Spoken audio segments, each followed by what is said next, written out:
Débat et controverse sur BFM Business. Aurélie Planex accueille les experts. Les experts aujourd'hui, ce sont Laurent Vronsky, le patron d'Hervor, Jean-Marc Vittori, éditorialiste aux Échos, Stéphane Van Nuffel, cofondateur de netinvestissement.fr. On était en train de parler de l'attractivité de Paris et Stéphane, je vous ai coupé dans votre hommage appuyé, j'ai envie de dire, à Emmanuel Macron. Non, alors attendez. Votre cri d'amour. Qu'il semble connaître personnellement. Je me mets à sa place. D'abord, j'ai 6 mois de plus que lui.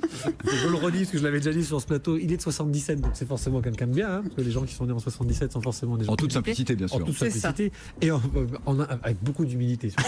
Non, mais pour être très concret, je pense que il est très clair qu'en Europe aujourd'hui, les places financières qui sont réputées, qui sont aujourd'hui déjà en place, je pense à Genève, à Luxembourg et à Londres, il y en a une qui était très attractive pour la qualité de vie et pour attirer un peu les talents. Voilà. Et donc je pense que Paris n'a pas les mêmes atouts que Francfort de façon pragmatique par rapport, on parlait du prix de l'immobilier, le prix de l'immobilier est beaucoup moins cher en Allemagne, c'est un vrai argument.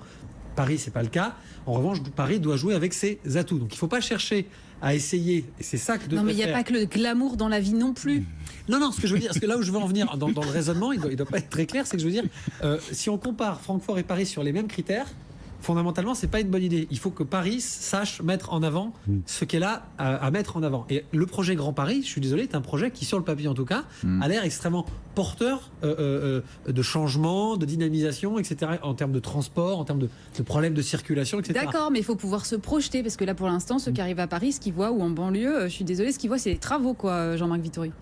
Enfin, si c'est des travaux, c'est que ça change. D'accord, mais en attendant, voilà, ça peut aussi refroidir. Ça vit, ça respire. On a parlé d'une ville-musée, et c'est vrai que c'est très difficile de faire un certain nombre de choses dans Paris. En même temps, on voit bien qu'il suffit de se promener un peu autour de Paris. On voit bien qu'il y a toute une série de grands chantiers qui sont en cours, et ça veut dire que ça va changer. Moi, je pense qu'il y a aussi un enjeu extrêmement important autour de Saclay, qu'il faut absolument réussir. Saclay, pour l'instant, il est au point mort et même plutôt en marche arrière. Oui, non, mais voilà. On a de vrais enjeux.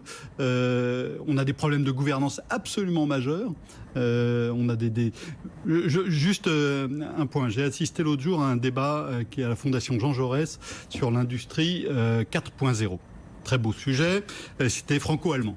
Et donc le français, il y avait le secrétaire d'État ou ministre Christophe Sirugue au PME qui a dit, alors nous on est très forts, on fait plein de choses, et ce qui est extraordinaire, c'est qu'on arrive à faire travailler ensemble des administrations. Et puis il y avait son homologue allemand qui disait, nous c'est formidable, on arrive à faire travailler ensemble tous les partenaires publics et privés.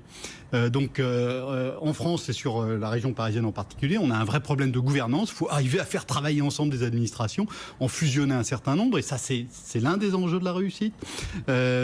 Voilà, mais ça bouge. Il y a des choses qui avancent, il y a des choses qui paraissaient infaisables il y a 10 ans qui se font, il y a des choses qui paraissaient infaisables il y a 6 mois qui paraissent possibles aujourd'hui. Clairement, il y a une dynamique dont il faut profiter, comme disait Stéphane. Laurent Vronsky, c'est ça en fait, la France, elle ne sait pas mettre assez en avant ses atouts. Alors, déjà, il faut comprendre qu'on sort d'une période à peu près de 10 ans où, si vous voulez, les Français sont champions du monde pour pratiquer l'autodestruction. Il n'y a pas que sur l'attractivité de la France.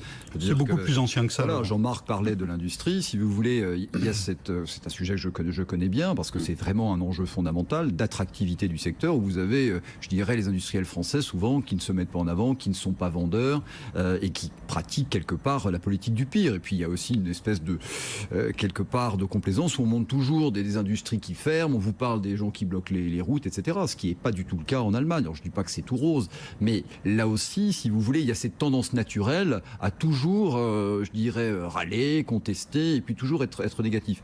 Sans savoir que par rapport à d'autres, je veux dire qu'on a évidemment des atouts considérables.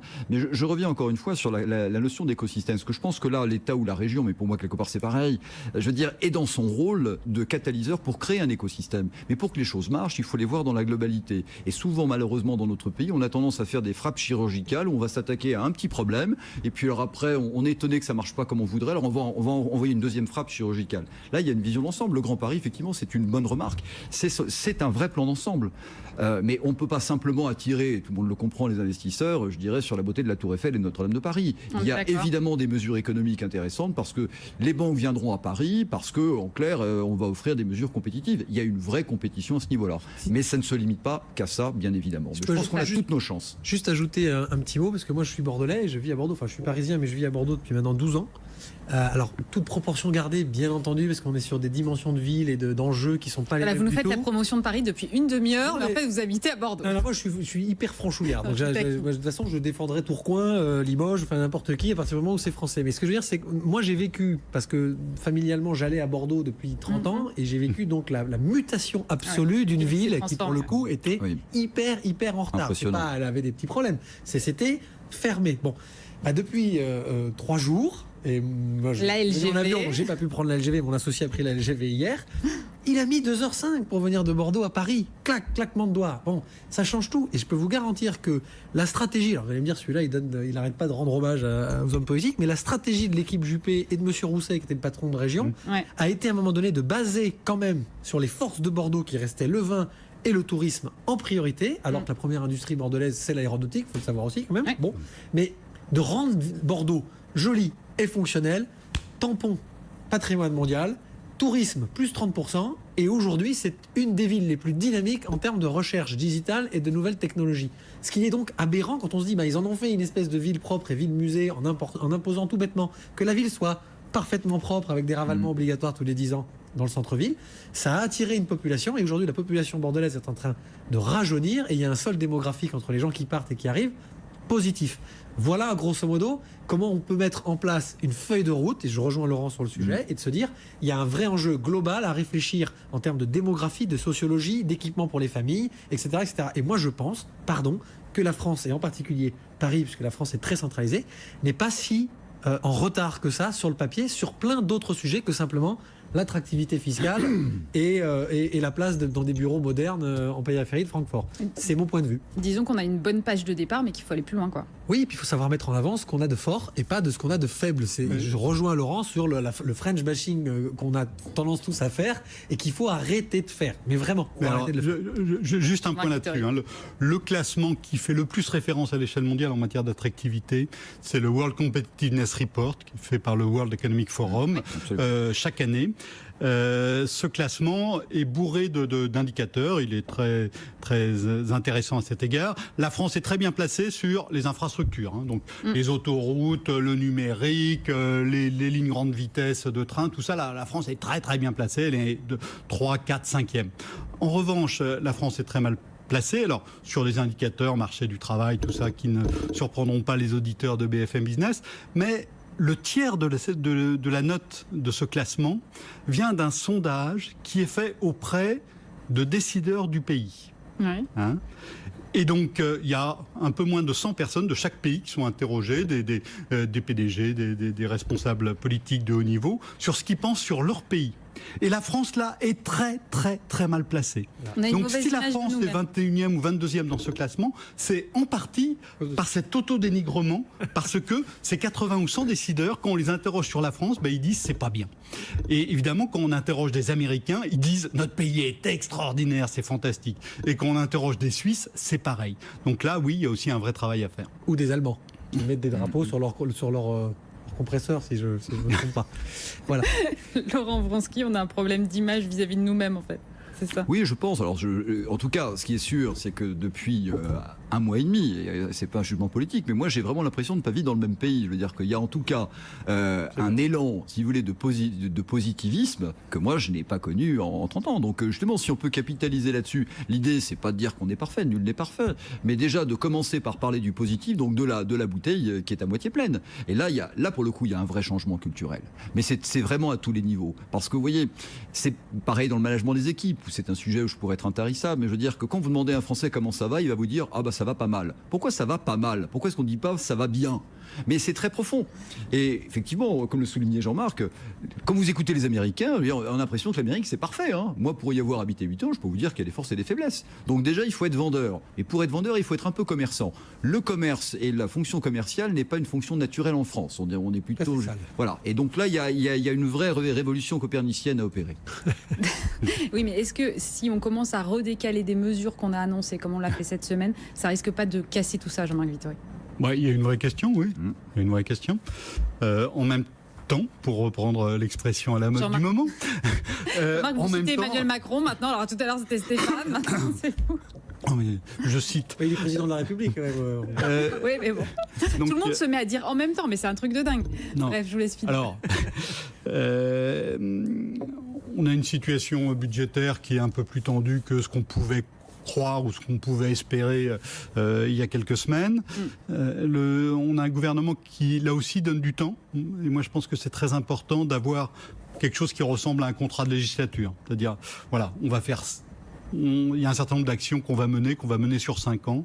Et c'est important d'avoir ce calendrier et de ne pas dire on va tout faire en même temps, ce qui minerait la crédibilité du sujet. Alors ensuite, est-ce qu'on a choisi de faire les bonnes mesures en tête ? Là, ensuite, on peut en causer.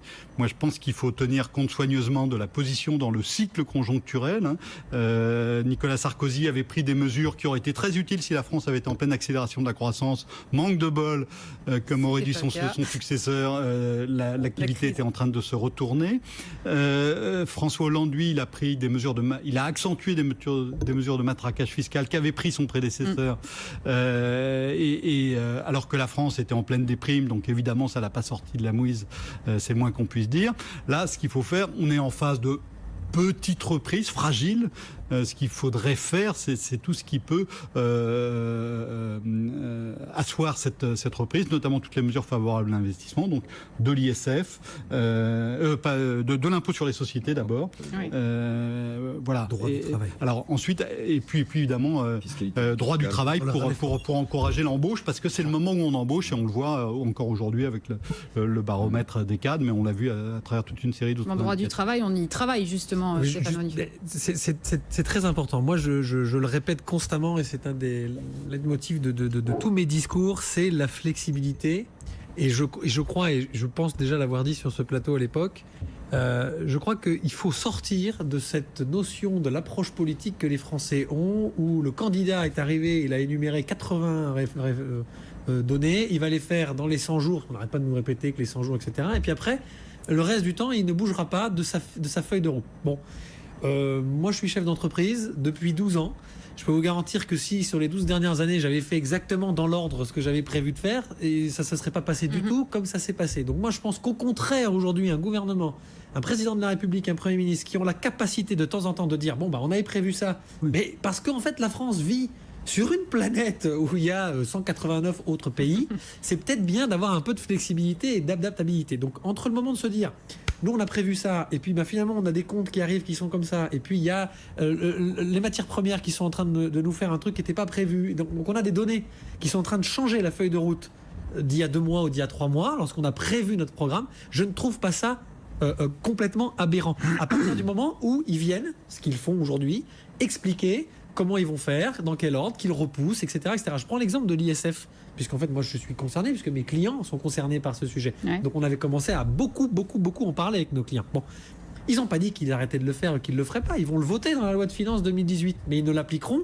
qu'en 2019 pour des questions comptables, des obligations européennes, parce que le président Macron a prévu aujourd'hui d'essayer d'être le plus faire possible par rapport aux 3% et par rapport à l'Europe, parce qu'il estime que c'est un enjeu politique international hyper important de respecter nos engagements pour redonner à la signature française un petit peu de sérieux. Bon, bah tout de suite, on va hurler en disant « Ah bah en fait, ils mettent la réforme de l'ISF à la poubelle ». Non, il se dit juste à un moment donné quelles sont les priorités aujourd'hui que je dois avoir. Donc, donnons-leur peut-être à un moment donné gage que de temps en temps, si un homme politique est capable de dire bah, « Je me suis trompé », et je vais maintenant changer ma façon de voir les choses idéologiques et je vais appliquer ce qu'il faut appliquer.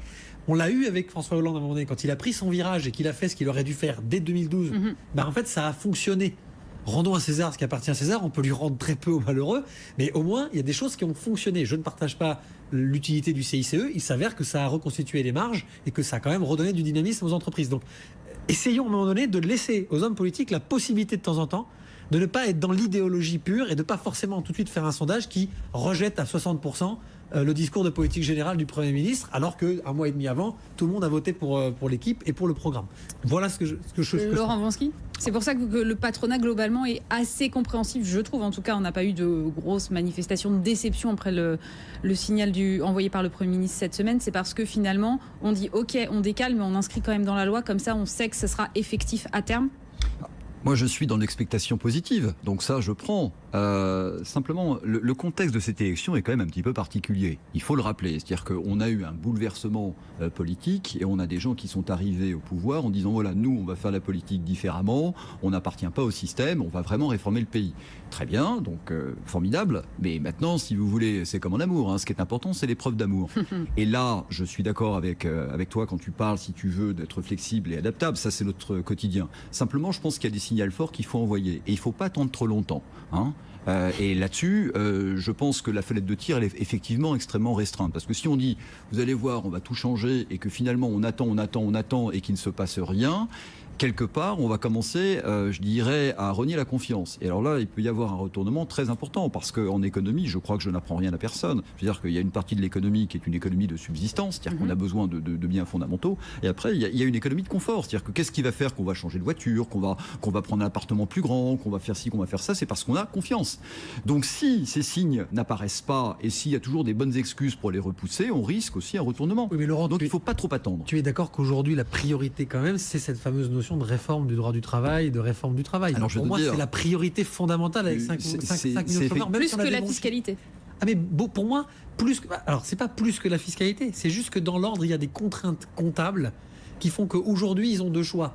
Qu'est-ce qu'on fait? Est-ce qu'on travaille sur la fiscalité et on se met dedans comptablement et il va falloir aller ramer après avec les Allemands pour expliquer tout ça et la signature française va encore passer à l'as? Ou est-ce qu'à un moment donné, je me dis, j'ai une fenêtre de tir pour que psychologiquement, je fasse comprendre aux Français qu'il faut qu'ils s'adaptent. Et ça ne veut pas dire qu'ils vont perdre. Moi, je pense qu'au contraire, ils vont gagner à s'adapter. S'adapter au monde moderne, ça veut dire ne plus le subir. Ça en être une locomotive. À partir du moment où on fait ça, là, on va forcément créer un peu de croissance. Et l'année d'après, ou l'année d'après, ou en 2020, peu importe. L'idée, c'est de le faire. Je rejoins Laurent. En fait, l'idée, c'est de le faire. On ne peut pas imaginer, on ne doit plus imaginer une seule seconde que sur les 30 engagements, une fois de plus qu'a pris le candidat Macron et ses équipes, on puisse les faire dans les 100 jours. C'est un mensonge politique qui est unique en France et ça fait 30 ans qu'on nous rabâche cette bêtise-là. En fait, on pense qu'il y a une fenêtre de tir, c'est les 100 premiers jours, après c'est foutu. Non, sinon ça sert à rien dans ces cas-là. Alors ne mettons pas de gouvernement et faisons comme les Belges. Je pense que justement, parce que on ne peut pas tout faire à la fois, c'est une évidence, il faut bien choisir les signes. Et il faut bien choisir les symboles. Maintenant, je pense, moi j'ai bien écouté le discours de notre président de la République, je pense qu'il y a un projet beaucoup plus important. C'est-à-dire, c'est pas simplement le droit du travail ou quelques éléments fiscaux. C'est en clair, on va essayer de repenser le modèle France et de quelque part de pouvoir combler le retard qu'on a accumulé au niveau de notre appareil d'État depuis 10-20 ans. Et je pense que c'est un projet très ambitieux. Et le droit du travail est une des pierres angulaires. Mais une fois de plus, on ne peut pas simplement, je dirais, se contenter que de ça. Alors c'est sûr que là, il va y avoir un rendez-vous avec l'histoire, et ça va être très rapide. C'est dès la rentrée. Bon, et là, on va voir ce qui se passe. L'histoire, c'est les syndicats, c'est ça? Non, mais je pense qu'on parle bien de, je dirais, de réforme. Bien sûr. Et donc c'est un mot qui est assez fort. Donc je pense. Enfin, c'est lancé quand même, ce qui a été annoncé, c'est quand même sport. Hein. Donc personne n'est dans la rue. On aura, je l'espère, la réponse assez tôt. Oui, ce qui a été annoncé est assez fort, mais en même temps, on n'a pas de détails pour l'instant, Jean-Marc Vittori, sur la réforme du Code du travail. On a des grandes lignes. Non, mais on est dans un mécanisme tout à fait normal. On avait un candidat qui avait prévenu qu'il agirait là-dessus dès le début de son mandat, qu'il le ferait par la voie des ordonnances. Le cadre des ordonnances a été fixé. Il était conforme à ce qu'avait indiqué le président avec toutes les têtes de chapitre que le candidat avait annoncé. Donc on est dans un processus tout à fait normal. Et c'est normal de ne pas avoir le détail. C'est le principe même des ordonnances. Le Parlement vote sur un cadre et ensuite le gouvernement prépare des mesures plus précises dans ce cadre qui ensuite est ratifié par le Parlement, je le rappelle. Oui, et donc voilà, on est dans ce processus et c'est tout à fait logique. Alors on peut discuter, est-ce que les ordonnances c'est normal, tout ça, on peut argumenter là-dessus. Mais voilà, Il l'avait dit. Le fait de ne pas avoir de détails dans le processus des ordonnances, c'est la mécanique même des ordonnances qui veut ça. Donc c'est logique. C'est le processus qui avait été indiqué et alors, il y a une très bonne raison même d'agir par la voie des ordonnances, c'est qu'on a un système parlementaire en France qui est compliqué et où on a supprimé l'outil qui le rendait un peu moins compliqué, qui est l'article 49.3. Je rappelle que depuis la réforme constitutionnelle de 2008, l'article 49.3 ne peut être employé qu'une fois par session parlementaire. Et je rappelle aussi, pour tous ceux qui considèrent que l'article 49.3 c'est un putsch permanent, que c'est avec cet article 49.3 que Michel Rocard, notamment, a fait passer des mesures absolument essentielles comme la création les plus importantes. Non, je vous disais ça sur le flou. Je vous disais ça parce que c'est vrai que Caroline Morisseau nous racontait ce matin que les syndicats commençaient un peu à en avoir marre aussi de ne pas savoir précisément où ils allaient et que ça commençait un petit peu à se crisper. Et c'est vrai que ce serait dommage que sur une négociation qui est aussi bien partie, on arrive à se retrouver avec une situation comme celle qu'on a vécue par exemple au printemps dernier, Stéphane. C'est-à-dire que le problème des syndicats, c'est que moi je crois qu'ils sont pas naïfs et qu'ils sentent arriver la deuxième partie du vent. C'est-à-dire le vent du boulet. Ouais. Alors vous allez me dire celui-là, il est... Non, mais la force fondamentale de notre président de la République. Vous allez dire encore. Non, mais je vous le dis. Là, c'est un observateur avec beaucoup d'objectivité. C'est qu'à la fois, il a en fait une jeunesse dans sa pensée de la politique moderne. Est-ce qu'il est sincère ou pas, c'est pas la question. La question, c'est qu'il veut changer le modèle. Pour autant, il en est un excellent fruit. Puisqu'en fait, lui, il est exactement de l'ancien système, etc., les cabinets ministres. Donc en fait, la force qu'il a peut-être dans la réforme par rapport à quelqu'un de la société civile pure comme nous pourrions l'être, c'est que lui, il connaît très bien comment ça se passe derrière. Donc en fait, il sait très bien qu'il ne peut pas arriver plein fouet non plus parce que ça ne fonctionnerait pas. On l'a vu avec des ministres des Finances à une époque, Thierry Breton, Francis Maire, qui avaient essayé de faire des trucs comme des patrons d'industrie, où en fait c'est moi qui décide et puis c'est pas autrement parce qu'il y a une espèce d'oligarchie ou de dictature absolue. Ouais. Ça n'avait pas marché alors que les résultats au final avaient été plutôt bons sur ces mandatures-là. Bref, l'idée c'est qu'aujourd'hui les syndicats, je crois, sont pas idiots et ils sentent que dans tout ça, s'il doit y avoir à un moment donné des perdants, c'est eux. Parce que donnons gage que la façon de faire du gouvernement et du président fonctionne et que donc finalement, malgré cette réforme du travail qui n'est autre que la continuité de ce qui avait été annoncé précédemment dans la présidence précédente, ça va complètement finir de déshabiller la légitimité de ces syndicats qui, de façon, pour la grande majorité, très idéologique, d'un côté comme de l'autre, protègent leur précaré sans réfléchir finalement, comme les syndicats allemands et les syndicats américains, à l'intérêt fondamental de l'activité des entreprises dans lesquelles ils sont censés être impliqués. Parce que ce soit du côté patronat où on protège le patronat ou du côté salarié où on protège... Je ne vais même pas dire le salarié parce que ça me fait trop mal. On n'est pas sur quelque chose de cohérent. Donc ils sentent peut-être venir que cette nouvelle façon de faire de la politique assez transparente, assez directe, etc., avec finalement une façon d'être très soutenue par la base, les travailleurs, les citoyens, les votants, fondamentalement, va peut-être aussi entraîner une vraie réforme des syndicats. Il est vrai qu'il faut qu'il arrive à passer juste avant que ça se crispe et que comme en 97, si je ne me trompe pas, 96-97, ça explose alors que finalement la réforme était plutôt utile à ce moment-là. Ce qui est vraiment le cas aujourd'hui parce qu'il ne faut pas qu'il se rate à cause de ça. C'est-à-dire si la France se bloque, ce serait quand même dramatique, on repartirait 30 ans en arrière alors qu'on a vraiment besoin aujourd'hui de passer à autre chose. Et c'est vrai que ce qui crispe les syndicats, Caroline nous le racontait ce matin en ce moment, c'est cette idée de pouvoir négocier au sein des entreprises avec des élus qui ne seraient pas forcément syndiqués, Laurent Vronsky. Oui, mais d'ailleurs, là-dessus, si vous voulez, j'ai une mauvaise nouvelle, c'est que c'est quelque chose qui se pratique déjà dans juste 90% des entreprises depuis la nuit des temps. Et vous savez quoi, la bonne nouvelle dans la bonne nouvelle, c'est que ça marche. C'est-à-dire que ça marche mieux. Et en plus, si vous voulez, vous faites ça avec des gens qui sont légitimes, parce que eux, ils sont en activité et dans votre activité. Donc, quand vous, par exemple, vous voulez harmoniser les horaires de travail, ils savent très bien et ça se passe plutôt très bien. Mais maintenant, je comprends bien que, effectivement, si on prend un prisme un petit peu différent et qu'on regarde la gestion des intérêts des parties prenantes, je suis volontairement pas, eh bien je pense qu'effectivement il y a des syndicats qui gèrent sans doute leurs propres intérêts. Et donc cette mesure pour eux peut être effectivement assez désagréable. Ils le voient arriver en tout cas. Jean-Marc Vittori. D'abord, les syndiqués dans l'entreprise sont totalement minoritaires. On a, alors selon les mesures, la mesure vient d'être changée, mais donc la mesure ancienne c'est qu'on avait 5% de salariés du privé qui étaient syndiqués. D'après la nouvelle mesure, ça serait 8%. C'est le taux le plus faible de tous les pays avancés. Donc évidemment que ces gens-là aient du mal à négocier, ça n'est pas très étonnant. En même temps, quand on regarde en France, on a le taux de couverture des entreprises par des conventions collectives le plus élevé de tous les pays avancés. Donc on a une contradiction absolument majeure. On a très peu de syndiqués, convention collective négociée par des syndicats qui est le plus élevé. Donc on a clairement quelque chose qui n'est pas cohérent et qui provoque de graves problèmes parce que ces conventions collectives sont négociées par les salariés et les patrons des grandes entreprises et s'imposent à l'ensemble des entreprises qui du coup se retrouvent affaiblies par des mesures qu'elles n'ont pas les moyens de financer. C'est l'une des raisons importantes et totalement méconnues de la faiblesse des PME françaises. Voilà, donc il y a un moment où il faut arrêter d'avoir un système qui dysfonctionne de façon absolument majeure et évidemment ça inquiète les syndicats, parce que les syndicats avaient une présomption de négocier de droit dans l'entreprise qui a été enlevée a commencé à être enlevé à partir de 2008 par les lois sur la représentativité syndicale, mais on voit bien que ça reste dans les esprits, que l'idée que les syndicats doivent négocier dans l'entreprise, même s'ils n'ont aucune légitimité de la base à le faire. Donc ça, clairement, il faut que ça change, et c'est souhaitable pour tout le monde que ça change, sauf évidemment pour les permanents de ces syndicats. Ça ne veut pas dire qu'il faut moins de représentativité. Hein. Oui. C'est-à-dire qu'il faut que la représentativité soit légitime sur place en entreprise avec des gens qui l'incarnent. Et ça, c'est hyper important parce que fondamentalement, ceux qui se croient plus protégés aujourd'hui par le maintien du système actuel de la représentativité sont ceux qui sont les plus perdants de tout ça.